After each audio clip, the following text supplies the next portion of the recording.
welcome to Insure Your Love Month. It's an honor to be here talking to you today.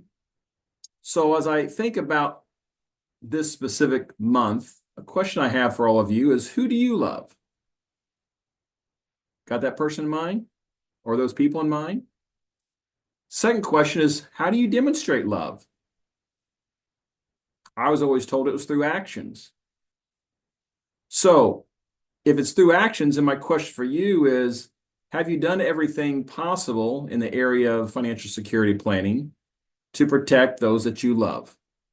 In other words, if today was your last day on this earth, have you adequately prepared them financially for life without you? Now, let me tell you a little bit about my story. I've been married now for almost 25 years.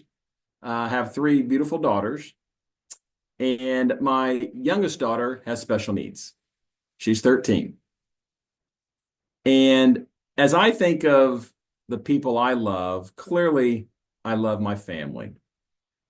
So what have I done? What actions have I taken? Well, I have insured my income in the event of a disability.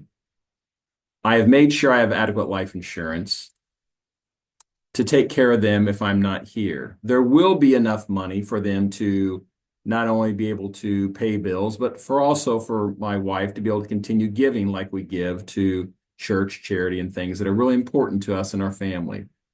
They will not have to uproot and change anything. I have long-term care insurance, so I don't have to be a burden on my kids or my family. And my wife has long-term care insurance. She also has life insurance and disability insurance as well. We have a trust set up, our estate plan's in place. And we even sit down with a different financial advisor than myself to have them review what we're doing to make sure there's not any gaps. In other words, I want to do everything possible to show my family that if today was my last day, when it comes to financial security, that I love them and I'm going to take care of them. And yes, with my daughter with special needs, we have a special needs trust that will be fully funded to care for her so that she can continue life as a productive adult, and everything, will be just fine.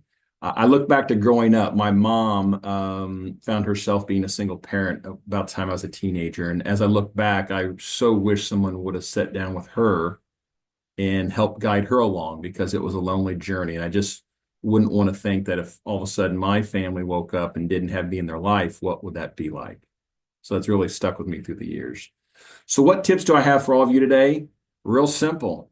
Look at your actions. What actions have you taken? Get your program in order. That will give you the conviction when sitting down with others to talk about things that they ought to consider doing. I think it's also important to ask for introductions or referrals to people who are deeply committed to their family, their community, and others, because those types of individuals tend to be the ones that embrace the idea of demonstrating their love through the actions of good financial planning. And then I also think it's important to carry a little cheat sheet with you, or a little chart. I have one here that I use. And basically on this chart, it has everything from $1,500 a month all the way up to $10,000 a month. And it talks about how long money will last. So I can sit down with somebody and just say, if you've never been through this exercise, find the number you'd want to provide for your family on this chart, and how many years would you like to provide it, and let them see that number.